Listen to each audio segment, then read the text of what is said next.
Chapter 1. Side 7. The instrument panel's decoration to let you know if you're facing front or back. The only thing you can really rely on is your eyes, and they're useless unless you use your brains. Understand? God help you idiots when you become pilots. With spittle flying, Lieutenant Raoul thundered at the 5 young pilot cadets standing at attention in front of him, but they were having a hard time concentrating. Their empty stomachs were making too much noise. When the Pegasus entered inertial flight, they were required to stand in the command center and observe the warship's 7 regular pilots practice takeoff and landing in their core fighters. And they had to do more than just watch. When a core fighter was about to land, they had to yell out the correct landing procedure before the pilot actually executed it. And if anyone failed to respond with the proper spirit, Raoul's left hand would let him know right away. Despite its realistic fuzz, the thing was artificial, and if it ever really connected in the weightless environment, it could slam a cadet into a fixture in the command center and lay him out for 3 days. Unlike most warships, when last in port the Pegasus had not been fitted with protective padding. The Pegasus was finally on a real mission to proceed to Side 7 and pick up the new mobile suits. It was time for Raoul to teach the newcomers about the ship, about the core fighters. It was time for young men to learn to submerge their wills to that of the ship. On the Pegasus, the best of the white base class, that was the way things were done. The ship's 7 regular pilots were lucky. They had already experienced real combat 2 or 3 times on the space carrier Trafalgar, and as a result needed only 3 trial runs to learn the ropes to take off and landing on the new ship. For the 5 cadets, hell was just about to begin. First, they performed a textbook pre-flight check on 5 core fighters. Then they each climbed into one. It was their first time in a real core fighter, and it was their first time attempting a takeoff. "Follow me," Raoul yelled. The lieutenant was irritated, and he had a right to be. He was one of the regulars. If the ship picked up 6 mobile suits as scheduled, and the higher-ups ordered them into action on a round-the-clock basis, even 12 pilots would not be enough. The cadets were young and fresh out of training. The only way the regulars would be able to lighten their own load would be to make sure the boys could take up the slack. Raoul's core fighter catapulted out of the ship's port hatch, and the cadets followed. Ryu Jose and Kai Shiden from port, and Amuro Ray, Sean Crane, and Hayato Kobayashi from starboard. Ahead and to the left, Amuro Ray could see the revolving red light on Raoul's machine. Using it as a guide, he gingerly twisted his core fighter's joystick to the left, like turning an egg in an egg cup. It was a good analogy, he thought while marveling at the stars blazing silently all around. His sun visor had a reflective coating on the outside, but from his perspective it was colorless and transparent, and through both it and the fighter canopy, he could sense the indescribable stillness of space. But inside his helmet, his ears were filled with noise. Amid the static caused by Minovsky particle interference, he could hear the sounds of transmissions between Lieutenant Raoul and the Pegasus and the calls of the other 4 cadets, echoing over and over again. "To be a pilot, you gotta learn to sort the important crap from the noise," Lieutenant Raoul had often said. He belonged to the Amoeba Brain School and was not into sophisticated logic. "Don't worry about your eardrums rupturing," he was also fond of saying. "Your headphones have got an automatic volume control." The 6 core fighters were now strung out in a curve like a strained fishing pole as the lieutenant's machine led them back around to the mothership. On the right, the sun. On the left, Amuro saw the Pegasus floating in its rays. The ship was one of the white base class, and its body was a beautiful, pure white. The bridge was in the center. On the right and left sides, heat-dissipating panels with built-in solar batteries stretched out like wings. The prow was divided into 2 separate units for catapult decks, and the stern was similarly split into 2 units for the main engines. Viewed from this angle, Amuro thought the ship's profile resembled a rather skinny sphinx or even a dog lying prone with front and back legs extended. Sometimes it even looked like a wooden Trojan horse. In fact, Amuro decided that a name like Pegasus was really too limiting for a ship like that. "Amuro," Lieutenant Raoul barked. Amuro's core fighter had strayed 2 degrees off course. "Sorry, sir," he yelled back with force, imagining how nice it would be if he ruptured the lieutenant's eardrums. In front of him, Ryu Jose's fighter plowed into the arresting cables strung under the Pegasus's portside front hatch. Amuro, next in line, raised the landing hook behind his core fighter cockpit and sailed into the cables under the starboard hatch. Ral always said pilots should be able to spot the ship's arresting cables with the naked eye, but it was not that simple. In the vacuum of space, the resolution was too extreme, and even with the cables painted bright red, it was still hard to judge the distance to them relative to the rest of the ship. Landing manually, instead of on auto with the computer reading information from laser search beams, was an art that would take over 10 years to learn, and then still be hard. On Earth, all one had to do was hook the cables, and gravity would bring one down. Here in space, one had to worry about the relative distance and speed of both ship and core fighter, and hit the wires at just the right speed so they would not snap, or else in an instant one would shoot by the ship or smash into its walls. And even if the Pegasus's arresting cables snared the fighter's landing hook properly, there was still a risk. If they slowed one too fast, a fighter, worth its weight in gold, might flip and smash into the side of the ship. The lieutenant always said the safest thing was to bring the fighters in by the book, following the digital readouts on the instrument panel. But remember, he would add, if the power fails, your instruments are about as useful as sunglasses in a cave at midnight. The analogy was a little oblique, but it got the point across. Amuro felt the cables stop him with about the same force as slamming on the brakes in a car on Earth, and when his fighter came to rest, he felt rather proud of himself. Above him was a docking hatch that connected with the ship's catapult deck. The hatch opened, and a crane arm with a giant hook emerged and hoisted the entire core fighter up to the deck, where it was reset on the catapult mechanism, ready to go again. The entire process took only 25 seconds. Core Fighter Number 4, Chief Petty Officer Amuro Ray, prepare for launch. You are cleared for takeoff. The confident voice came through loud and clear from an officer in the command center. Inside the Pegasus, all communications were hardwired to avoid interference from Minovsky particles, and even subtle nuances could be read in a man's voice. Ready for launch, Amuro yelled back with vigor, trying to sound like a proper pilot should. If a cadet used the wrong language or tone, it would be reflected in his grades. Then his core fighters soared once more into space. The core fighters, piloted by Amuro and the other cadets, were an integral part of a larger mission to pick up 2 new mobile suits developed by the Federation, models called Gundam and Gun Cannon. Mobile suit, were giant humanoid, heavy armor machines, a new type of weapon designed for close quarter combat in outer space and introduced for the first time in the current war. Externally, they resembled a robot, but they were operated by human pilots in a cockpit in the core module. Unfortunately, Federation mobile suit development had begun only 6 months earlier. The Zeon forces had already finalized their models the year before. Core fighters, as the name suggested, could be incorporated into the central core of a mobile suit, where they functioned as its cockpit and, in emergencies, as a specially designed escape pod. They had heat-dissipating wings with built-in vernier rockets that could fold up into the fuselage and fairly powerful nuclear engines. They could perform a combat function independent of the mobile suit, but to call them fighters would have been stretching it a little. Back at the ship, Lieutenant Rao continued doling out advice to his pupils. The Gundam and the Gun Cannon mobile suits are even trickier to pilot than core fighters. Gotta handle them like a good woman in bed, with care. But what would you boys know about that? This war's wiped out so many people, you'll never know unless we beat Zeon and you get to sow a few oats with their women. Don't ever forget that. Amuro, standing at attention, stared at the lieutenant. He had an awful habit of waving his artificial left arm when he talked, probably to compensate for a complex about it. He's probably right, Amuro thought. He could not help thinking of Fra Bo, who lived on Side 7 colony. He had lived there himself until enlisting in the Federation forces, and for the first 3 months or so thereafter, he had received video letters from her on a regular basis. But then they had stopped. Now on the Pegasus, he was headed back to his old colony. Gundam or Gun Cannon, the lieutenant intoned. That'll give you some real power.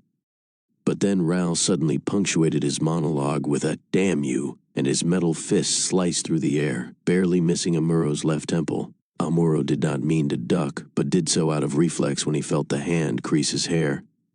The lieutenant, for that matter, left the floor from the inertia of his own swing. If that thing had connected, Amuro thought, I'd be a goner. but he had no time to feel relieved. The lieutenant quickly spun on his feet and with his own weight and momentum regained his balance. Then he turned to Amuro. Not a bad dodge for an idiot with his head in the clouds, but not good enough. You two on either side of Mr. Amuro, restrain him. As ordered, Chief Petty Officers Ryu and Kai reluctantly held Amuro's arms. Raoul then grabbed him by the collar with his right hand and slapped him across the face 4 times in a row with his left. Enough for now. It's chow time, he yelled. You're all dismissed for an hour. We meet later in the briefing room. Hop to it. None of the cadets needed to be told to hurry. They were gone in an instant. 20 feet above the core fighter launch pad was a catwalk, and from there it was a short hop by lift grip to the mess hall. Lift grips were special moving handholds that ran on rails built into both sides of the ship's passageways, and the crew used them to move through weightless areas. When the cadets grabbed onto one, they could zip along at speeds between 6 and 20 feet per second. Hey, Amuro, Ryu Jose said, laughing at his friend's red cheeks. Try a little harder to stay out of trouble next time. On the Zeon cruiser Musai, Lieutenant Commander Char Aznable flexed the tip of his toes and floated up to the bridge. Musai-class ships were so quiet that when he landed, one could hear only the Velcro on the soles of his boots mesh with that of the floor. But Dren, a junior-grade lieutenant, had sharp ears. Turning, he said, We'll reach side 7 in 15 minutes, sir. Char grunted in acknowledgement and stared out the bridge window at the panorama that unfolded before them.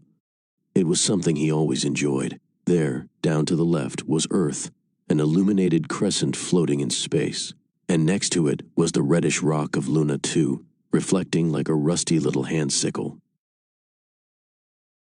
Luna 2 was the nickname for Juno, an asteroid between Mars and Jupiter that had long ago been moved near Earth. Shuttled around in the same orbit as the Moon, it had been used to supply important minerals and landfill to over 200 colonies, and after years of mining, it was now a lemon-shaped clump of rock less than 80 kilometers in diameter. With little of its original shape, 12 years earlier it had finally been parked polar opposite the Moon, in an area referred to as the Shoal Zone, which Earth Federation Space Forces had heavily fortified since the beginning of the war.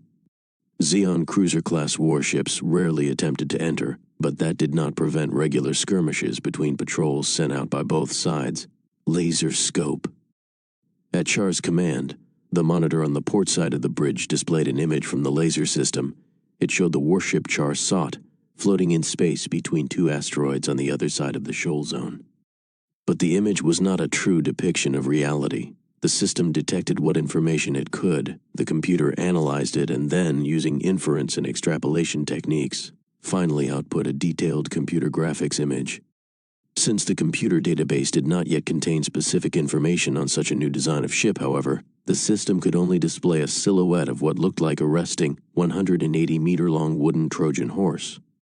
Looks like a Trojan horse, Char had remarked when he had first seen the silhouette, coining the code name for the enemy ship on the Musai. Unlike most other Federation warships he had seen before, the shape of this one also reminded him of an old Navy landing transport craft. Something about that ship worries me, Char muttered. Then he called out, How far are we from Side 7? In response, an enlisted man stationed in front of the monitor typed in a command on a keyboard. Something about the torn seam on the man's left shoulder distracted Char, but the data he wanted nonetheless soon appeared on the lower right corner of the display, and he pored over it through his anti-glare face shield. All the crew members wore similar face shields on combat duty, but Char was unique. Beneath his, he had another mask that he wore constantly. It was technically allowed because of a horribly disfiguring facial scar, but in reality, he had another reason for wearing it. He did not want the higher-ups in the ruling Zabi family to learn his true identity. How long has the Federation been developing Side 7? Char asked Dren. About 2.5 years, Lieutenant Commander Aznable, sir, came the response. Dren, a junior-grade lieutenant, was 10 years Char's senior. His reply was overly formal, rank was important, but last names were rarely used anymore. Only a third of Side 7's first colony had been completed when the war began, he continued, so it's probably still a little primitive. And it's in the area controlled by Luna de Seco, isn't it? As Shar said that, something suddenly dawned on him. Ahead of them lay both the odd wooden Trojan horse-shaped ship and Side 7. It had to be more than a coincidence. "The V strategy," he exclaimed. "Damn it, I'll bet the feds have developed their own mobile suit." "Mobile suit? The Federation?" Dren said skeptically. Dren's stupidity irritated Shar, but the man had begun his career as a civil servant. What could he expect? "Any troops occupying the side?" he asked. "Yes, sir," called out the young crewman by the monitor. "A small unit under the Ministry of Colony Administration. According to information received 2 months ago, it's Company Number 8 from the 3rd Sector Patrol Forces." 2 months ago? Shar thought out loud. My God, that's already ancient information. Our intelligence forces must really be short-handed. "Furthermore, sir," the crewman continued, "according to intelligence received 7 months ago, there are 13,800 civilians." Understood. The Musai had just completed a guerrilla-style raid on the Federation forces and was headed home. It had almost no missiles left. 2 of its 4 mega-particle beam cannons had been out of whack since the start of the operation, a single blast having fried the magnetic coating in their barrels and rendered them useless. The ship's 3 mobile suits, the Zakus, were usable, but there were only 2 cartons of ammunition left for their 120mm rifles. There was only one way to find out if the Federation forces were testing their mobile suits on Side 7, and that was by sending in Zaku scouts. It was 0079 UC, 79 years since the start of the Universal Century. By the year 0 of the new calendar system, mankind had already begun to move in force into outer space. At the end of the 20th century, under the old system, Earth had plunged into crisis. Horrendous overpopulation had wreaked havoc on a civilization dependent on the burning of fossil fuels. It had brought out the worst evils of capitalism, aggravating a struggle for finite resources and exacerbating the greenhouse effect. And when an attempt was made to switch to giant orbiting photovoltaic cells, the transmission of power to Earth nearly destroyed the ozone layer, making radiation damage a serious danger. There was only one way to avoid destruction of the planet's entire ecosystem, and that was through collective action on the part of mankind to manage its own population growth. With the planet's very future at stake, a bold, massive program to colonize space was proposed and quickly adopted. In what seemed like a science fiction dream at the time, groups of floating colonies called sides were constructed at the Lagrange points, specific locations around Earth and Moon where the gravitational fields of the Sun, Earth, and Moon all neutralized each other. In the early days, the individual colonies were giant floating cylinders 3 kilometers in diameter and 38 kilometers long, but later they doubled in size. Emigration was made compulsory and was enforced by state mandate on a global basis, with no cultural or regional exceptions permitted. The first group of 40 colonies, Side 1, was constructed at the 5th Lagrange point. It was followed by the construction of another group called Side 4. Sides 2 and 6 were built at the 4th Lagrange point. Side 5 was built at the 1st Lagrange point. And then Side 3 was built at the 2nd Lagrange point in an area colloquially known as the back of the Moon. By 0045, UC Lunat II had already been created, and immigration to Sides 1 and 2 had been completed. When construction on Side 3 began, the colonists on the first 2 sides had already begun to think of themselves as somehow different from Earth. Construction of the remaining sides thereafter proceeded at an increasingly fast pace. By the time immigration to Side 6 had concluded and construction had begun on Side 7, a nearly century-long colonization and emigration project had almost ended, and nearly 80% of mankind lived in space. But on Earth, more and more people began to rebel against the idea of emigration, and they petitioned the Earth Federation for permission to continue inhabiting the planet, to preserve the native human stock, as they put it. As Earth residents, however, they still insisted on retaining the right to rule over all the space colonies. Inevitably, perhaps, a schism occurred between the Earth residents and the colonists, or Spacenoids, as they were sometimes called. The most dramatic example occurred on Side 3. In 0054 UC, a young revolutionary named Xion Zum Daikun declared the colonies of Side 3 to be an independent republic. But 4 years later he suddenly died, and he was succeeded by Degwin Zabi, who resurrected an ancient concept of a sovereign state, established the Principality of Xi'an, and declared himself sovereign. The men and women on Earth, needless to say, were in no mood to relinquish control to an upstart sovereign, and were determined to continue ruling the colonies from the home planet. But adherence to this idea ignored both the difficulties of remote rule on such a vast scale and the realities of a changing time. Degwin Zabi decided that he would no longer be at the mercy of unilateral decisions made by a distant Earth Federation. Rallying the colonists of the Principality of Xi'an around him, he organized an independent military and decided to resist by force. And thus mankind slid into its first war in space. Two things made Degwin's audacious military stance possible. The first was the use of Minovsky particles, named after their discoverer. When several types of the infinitesimally small charged particles were scattered in space, they fused with plasma and created an unstable ion state that absorbed rather than reflected radio and radar signals. Minovsky particles were short-lived and were limited by the fact that they had to be scattered in space continually, but they nonetheless fundamentally altered the rules of combat. For all intents and purposes, they rendered radar-based weaponry unusable. Then two grown children of Degwin Zabi, Jiren and Caecilia, developed a new weapon that cleverly exploited the new situation. Called the Zaku, it was a mobile suit.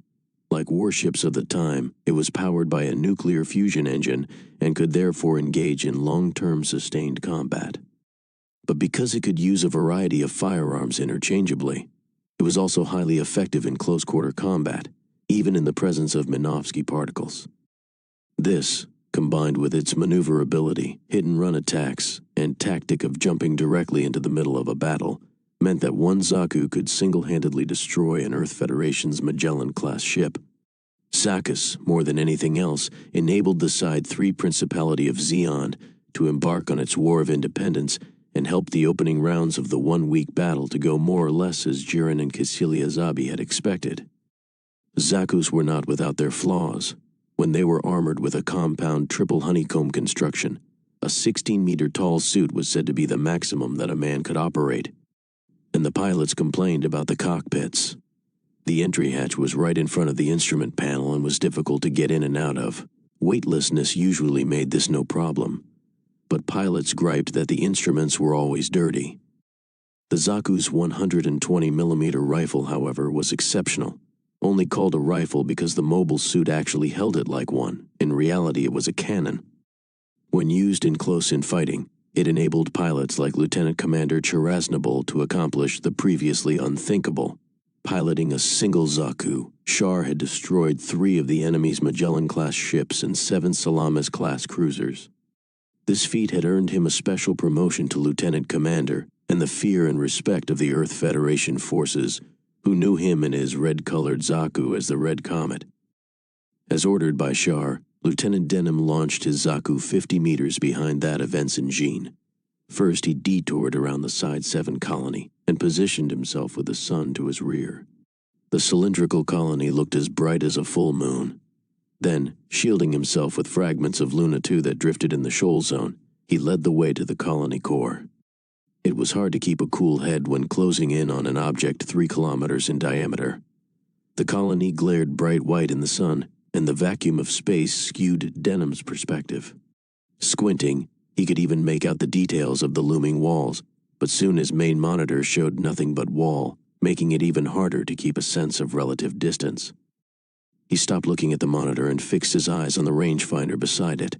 Since the Zaku carried a 120mm rifle in its right hand, he also made sure the gun sights were aligned with the mobile suit's mono-eye, so that he could fire at a moment's notice. There was no response from the colony. Monitors on the left and right sides of Denham's cockpit displayed the colony's periphery and revealed its relative scale. A protruding framework of several hundred meters was still under construction. Denham swore under his breath. "Gene's a lucky bastard. All he has to do is follow me. If I cream into something, I bet he'll turn tail and run." Eventually, Denham was so close to the colony wall that even the rangefinder was of little use. He had to use the main orthoscopic monitor whether he wanted to or not. Just when it looked like he might smash into the wall, The details of a giant hatch used for entry and exit came into focus, as did what looked like human graffiti. He could make out toilet to the right. I want to do it with Haynes and worse. He snorted, uh-oh, but he was not responding to the graffiti. He had spotted the cargo hatch in the colony's center module, and it was open. It might be a trap. It's a gamble, he muttered.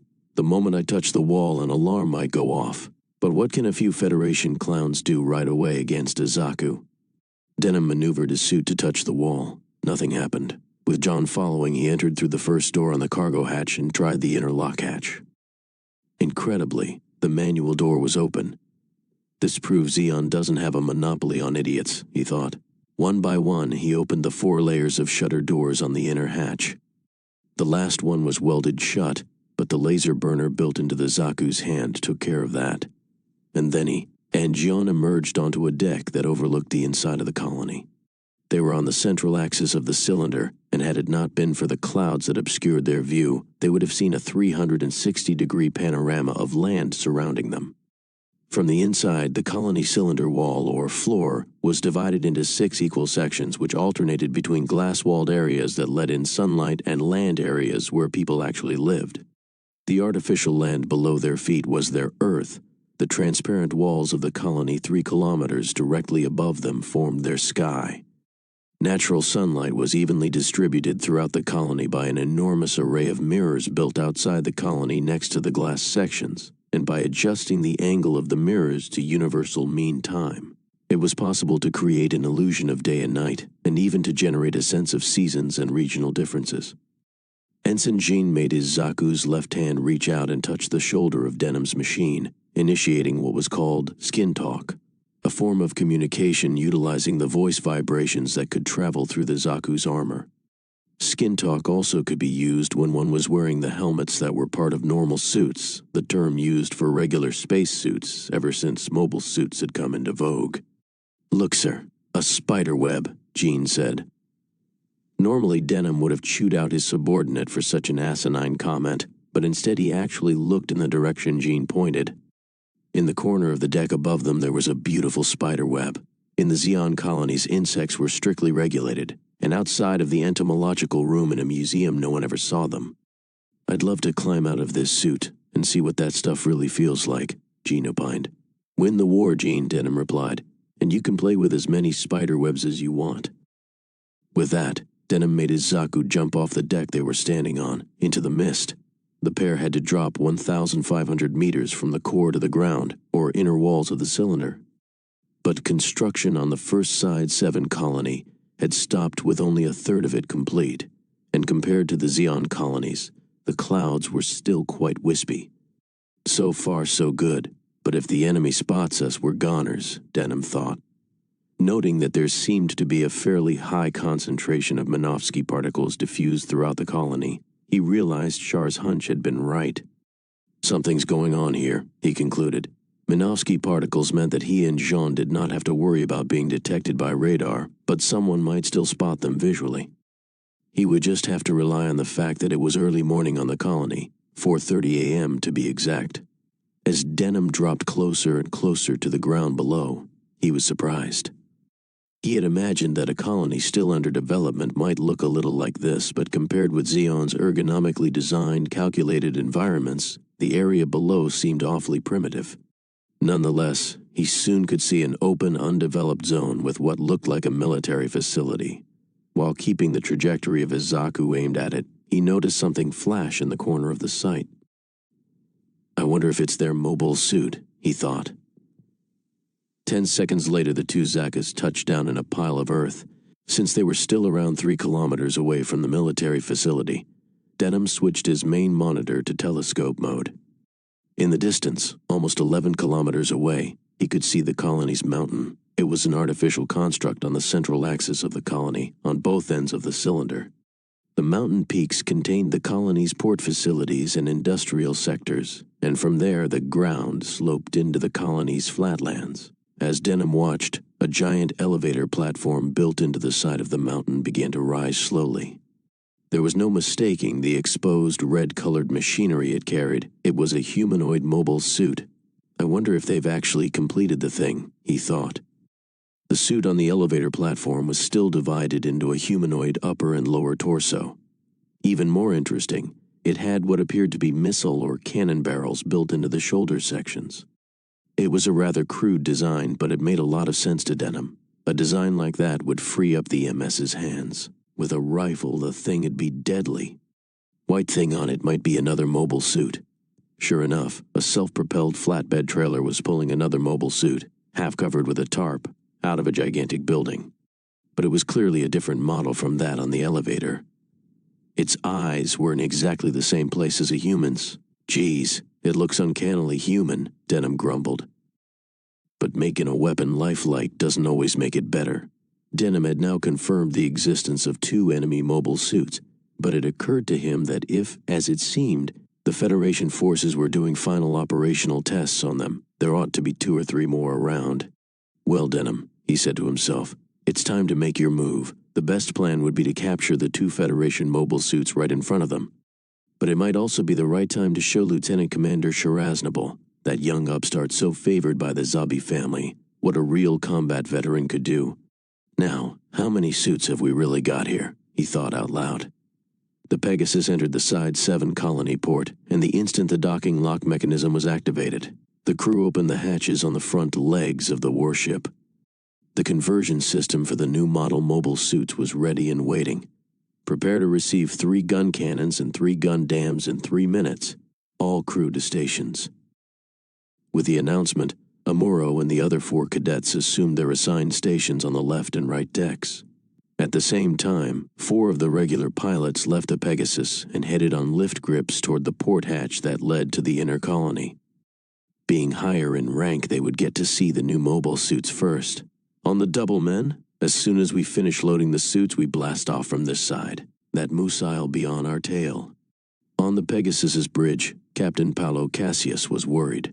20 minutes earlier in the shoal zone, he had spotted a Zeon ship, but then had lost sight of it. And he was bothered by the high concentration of Minovsky particles around the colony.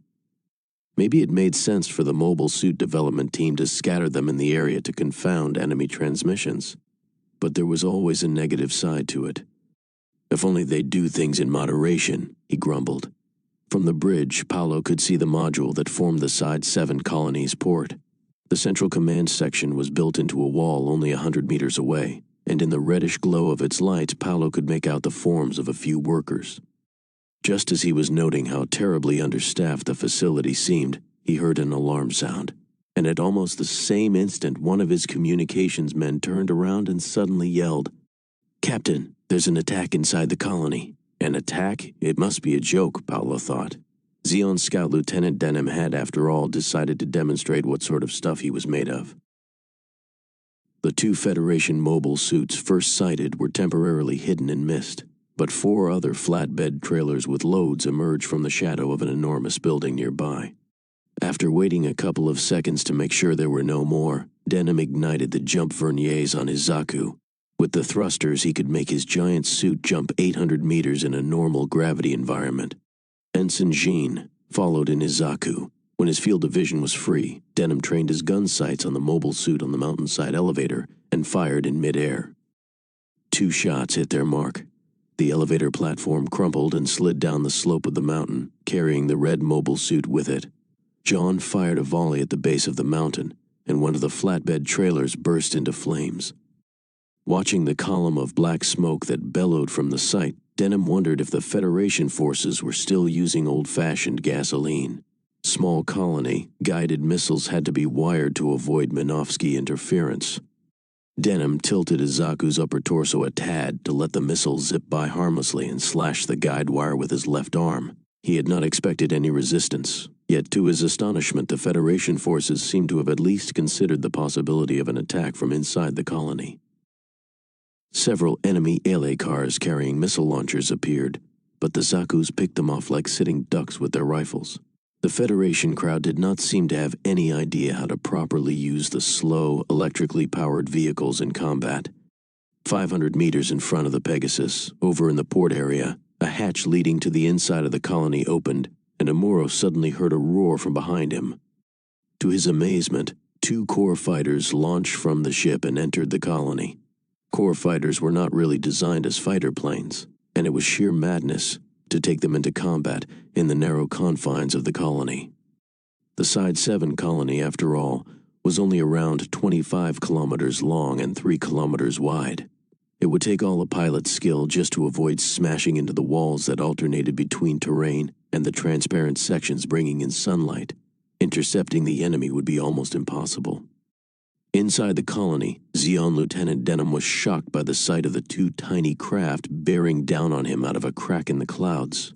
Since no one had warned him of fighters stationed inside the colony, he could only deduce that they were from that odd-looking wooden Trojan horse warship spotted earlier in the shoal zone. But did the Federation crowd really believe they could destroy his Zaku with a simple strafing? If so, they were grossly underestimating his ability.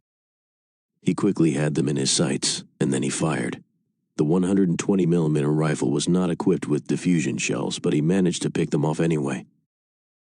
The core fighters disintegrated in mid-air, fragments of them raining noisily down on the Zaku's armor. In the port area, Amuro and the 4 other cadets quickly donned their normal suits, grabbed some recoilless rifles, and headed on lift grips for the inner colony. "I heard 2 companies of combat troops have infiltrated the colony," Kai Shiden yelled. He had a way of stating the outrageous, and no one could ever figure out where he got his information. "We don't have any seasoned combat troops on the Pegasus," Hayato Kobayashi said softly. "I wonder if we'll be all right inside." Luckily, Amuro, standing next to Hayato, was the only one who overheard his friend's doubting voice. "One thing's for sure," Ryuhose said, taking his hand off the lift grip handle and sailing through the air. "The enemy's not going to run out and shake our hands." Ryu was big, and his body had a lot of inertia, but by grabbing onto the lift grip on the other wall and using it as a brake, he was able to get to the C deck, the deck that led down to the section of the colony where the attack was taking place. Explosions taking place on the floor of the colony below reverberated through the air, and then 2 more core fighters took off from the central port entrance and promptly disappeared into the clouds in the cylinder's atmosphere. "Not bad," Sean Crane said. "It must be their small size that lets them turn on a dime." With Ryu in the lead, the cadets approached one of the colony's giant elevator platforms and on their way got their first glimpse of a gun cannon mobile suit. The upper half of the machine, on a trailer, was over 8 meters tall, but it nonetheless looked smaller than it had seemed in slides and videos. It was the twin 2008-centimeter cannon built into each shoulder that really gave it a strange sense of power and enormousness. Despite a month of field tests, its shiny bright red body looked brand new. Mobile suit with that kind of protection. While they were riding on an elevator platform that led down to the colony floor, the power failed. The cadets therefore found an unused LA car, piled into it, and began half sliding, half driving down the rest of the colony's central mountain slope. As they gradually entered the world of gravity, they could again feel the flesh settle around their hips and the blood pulse toward their extremities. Try as they might, they could not suppress the knots growing in their stomachs. It was their first exposure to real combat, and the closer they got to ground level, the louder the explosions sounded. Blasts from guns, roars from missile launches.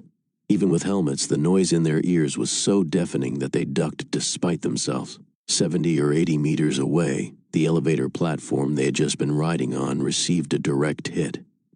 Their LA car veered sharply from the shock waves and then, with a whump, its metal frame buckled and white-hot flames shot in all directions.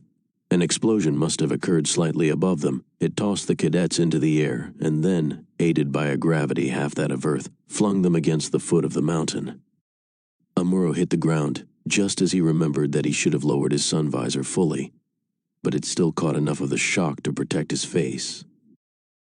The visor was made of incredibly tough bulletproof plastic, and any impact strong enough to smash it would probably have decapitated him. "Everybody all right?" At the sound of Ryuhose's words, the cadets all momentarily took off their helmets and checked themselves. Luckily, no one was injured. They picked up their rifles again and resumed scrambling down the mountainside on foot. Once they were below a layer of clouds, a flat expanse of ground, the battlefield came into view, and in the midst of the growing morning light, they heard the approaching roar of a core fighter, its engine sputtering. It soared up over Amuro's head, creased the foot of the mountain with its fuselage and exploded in flames. Immediately, Amuro heard a scream. The automatic volume control on his headphones cut the top end off the decibels, but it nonetheless assaulted his ears. And he knew who it was. "Sean!" he yelled. He spun to his right just in time to see Sean Crane's lemon-yellow combat normal suit fly into the air in an arc. The suit looked limp, almost empty, and fresh blood spewed from a huge hole in the side. It smashed into a big rock on the mountainside and lay arched at an odd angle. What seemed to be a long cloth belt streamed out of the suit, apparently dyed bright red by blood. A piece of the exploding core fighter must have hit his friend, Amuro surmised, only later realizing that the cloth belt was his friend's intestines, unraveling before him. But there was no time to dwell on such thoughts. Still shaking from the core fighter explosion, the cadets resumed running. Behind them they could hear the battle cries of a combat company of 30-some men from the Pegasus charging forth. I wonder if Fra's all right, Amuro thought. 4 years ago he had lived next door to her on Side 7. She was a year younger than he, and because he had lived alone with his father, her mother had been sort of a surrogate for him. Like her mother, Fra had been kind and gentle. At the time he had not really been aware of it, and he still was not sure, but perhaps she had been his first real girlfriend.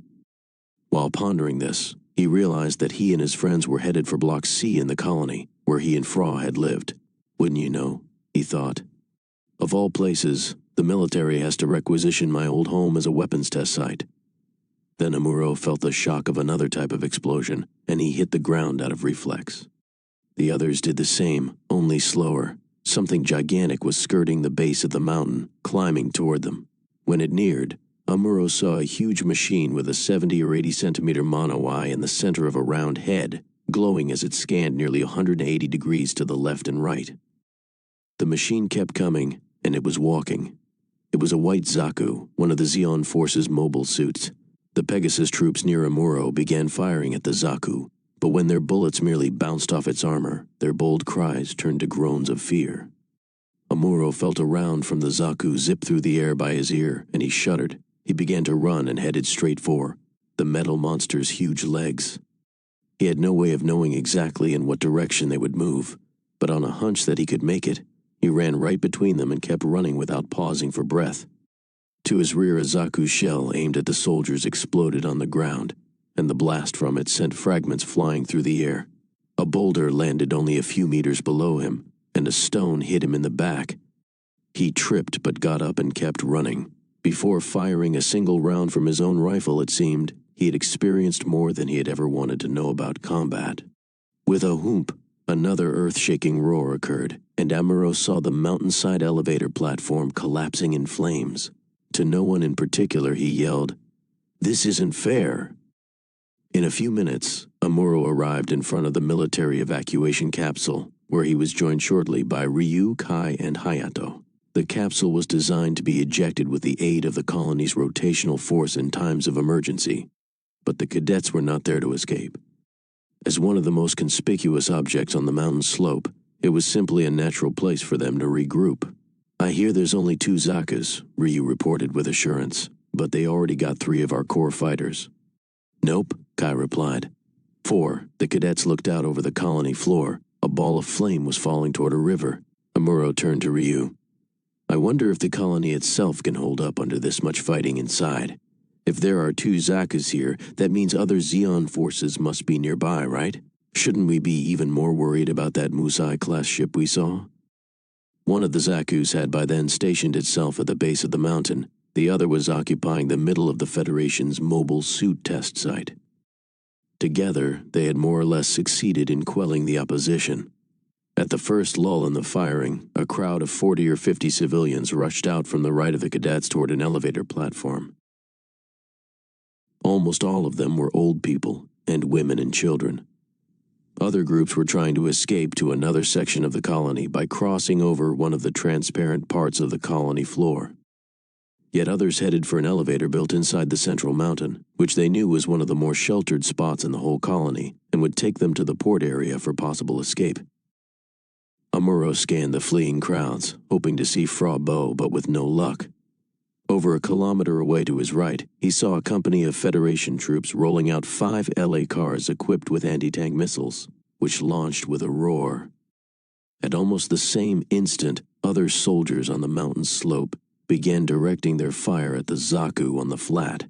Seeing the fairly organized resistance, Amuro and the others became acutely aware of how little they were contributing to the fight despite the uniforms they wore. Hoping to locate more weapons, they dashed into a nearby military facility built into the mountainside, only to find that the guards had taken everything with them. But scrambling about searching for something somehow made them feel better. At least they were involved in the action, if only indirectly. An incoming round missed the building they were in but shattered its windows. On the other side of a grove of trees, they could see the legs of a giant Zaku bearing down on them. It suddenly occurred to Amuro that it might be the same mobile suit they had seen higher up on the mountain slope earlier. Perhaps, he thought, it had somehow jumped down to where they were. "We'd better get out of here." The instant Amuro uttered the words, the cadets all dashed out of the building, and just in time, for an enormous boulder came crashing through the roof. Outside, to their dismay, they found themselves directly exposed to a barrage of friendly fire aimed at the Zaku. Hayato screamed in frustration, "Don't shoot, we're on your side." But Amuro knew that even if the Federation defenders could have hurt his friend, they had only one thing in mind, and that was to eliminate the Zaku, regardless of who was in the way. Sure enough, a volley of fire rained in the midst of some civilians who had taken refuge among the trees, scattering them.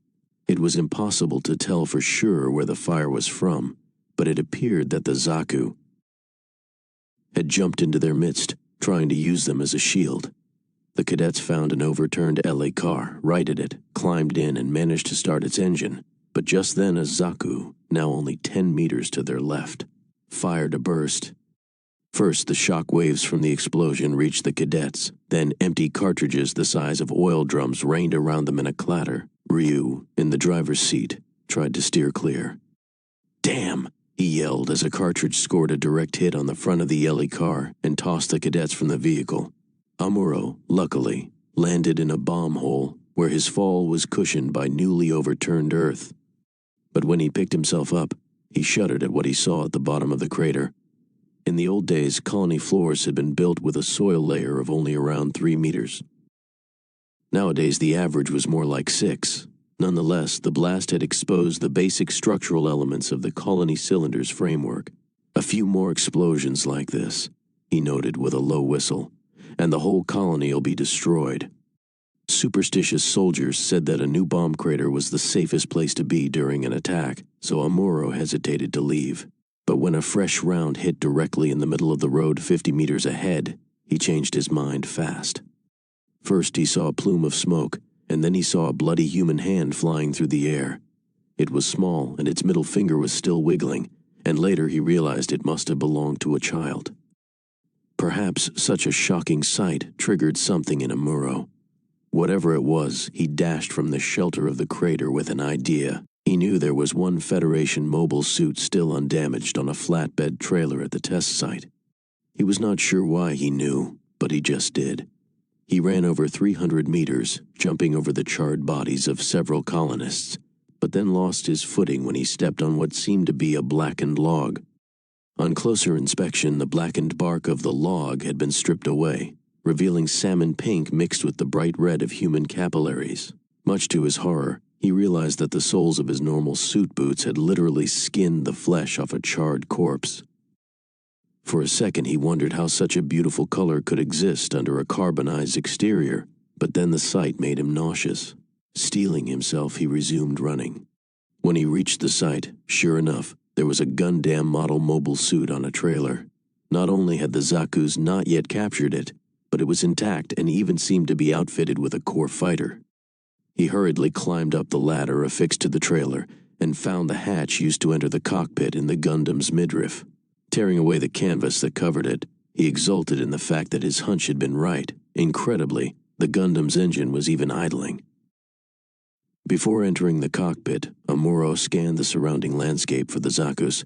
One of them was still busy warding off Federation troops in anti-tank LE cars, but there was no doubt about who was going to win. The other one had just downed its 5th Corps fighter and was in the process of scrambling down the mountainside in Amuro's direction.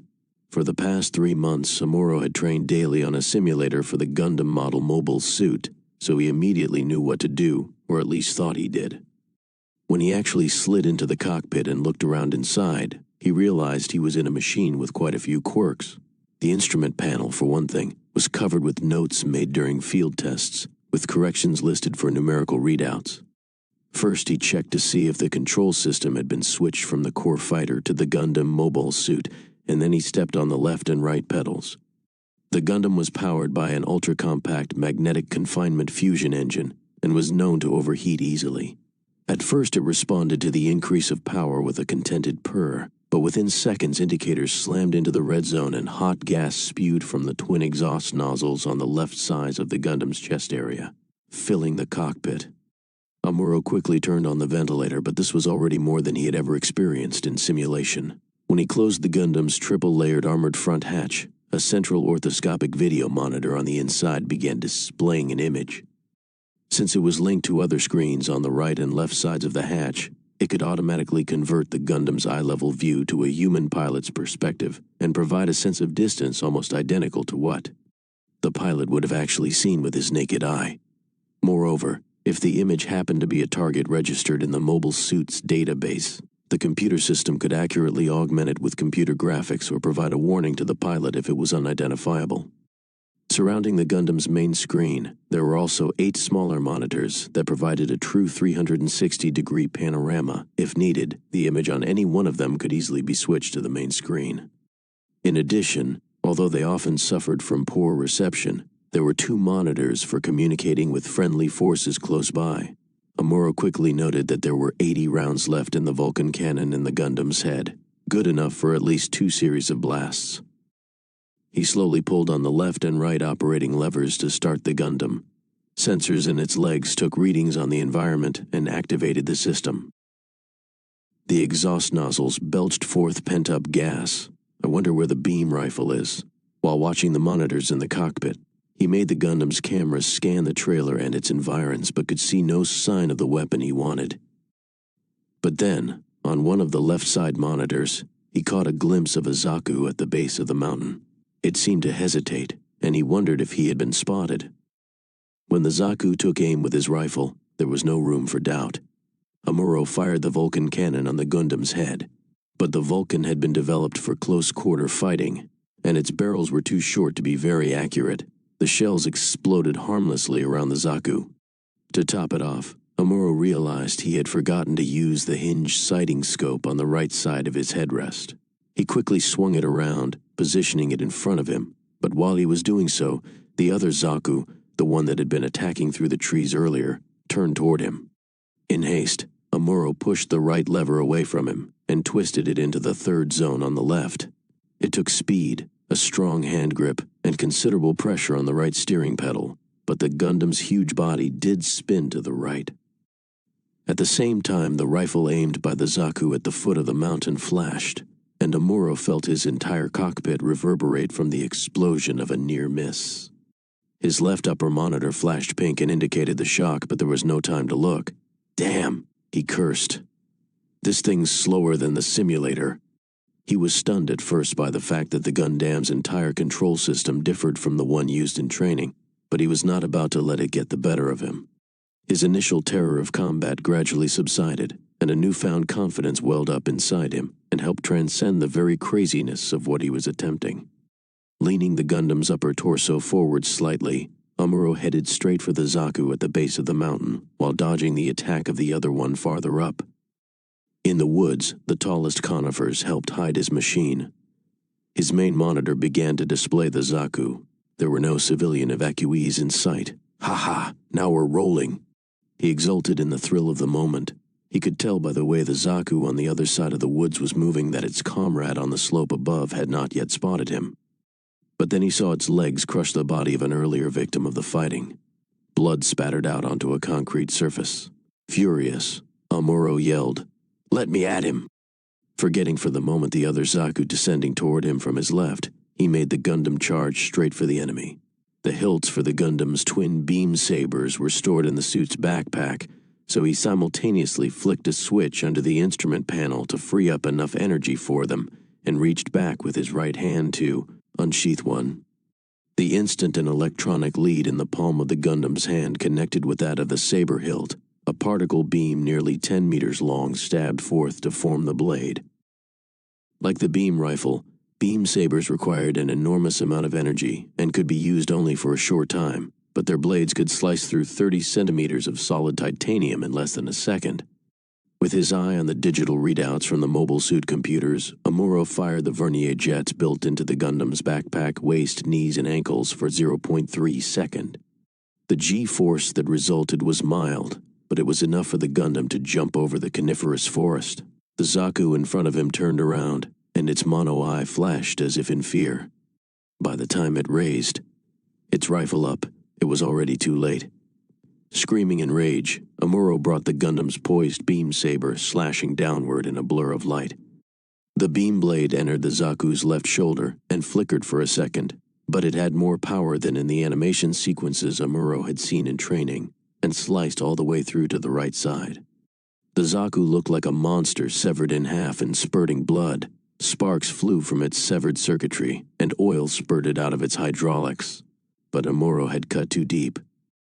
Like the Gundam, the Zaku's main engine was located in its waist, and as the training manuals noted, damaging it could be a fatal mistake for the attacking pilot. It was, after all, a nuclear fusion engine. Damn, he thought, realizing his mistake. He turned the Gundam's chest verniers on full and jumped backward. The Zaku descending the mountain slope tried to pick him off but missed. Amuro cursed its pilot for even trying. He must have known his colleague had been mortally wounded, and they both had to get out of the way of the nuclear blast that would ensue. It would not go off like an atomic bomb, but it was far more powerful than normal explosives and could cause contamination. When the Zaku piloted by Zon Ensign John finally blew, it carved a hole in the base of the mountain and blew a hole in the nearest wall in the colony. The blast of air that resulted even shook the Pegasus, docked way over in the colony port. Amuro, tossed backward in his Gundam, was able to slow his own speed by firing his vernier jets in reverse, but he was still thrown over 4 kilometers into the colony's Zone B residential area, where he finally came to rest on top of 6 smashed civilian houses. Lieutenant Denim Zaku was blown in the opposite direction, into the area normally called a river, a glass wall that let light into the colony, where he smashed over 250-centimeter panels of glass. "Jeez, what have I done?" Denim sobbed. In the space of a few seconds, a Zaku had been lost. It was far more serious than losing an ordinary human soldier. Even though a Zaku might not have as much firepower, his superiors had always told him that one Zaku was worth an entire space cruiser. Denim cursed his bad luck. But the Federation forces weren't supposed to have an operational mobile suit yet. And then he remembered the warning the normally daring Lieutenant Commander Char had given him when he left. "Remember, Denim," he had said, "it's a scouting mission." Gnashing his teeth in frustration, Denim resolved to leave alone.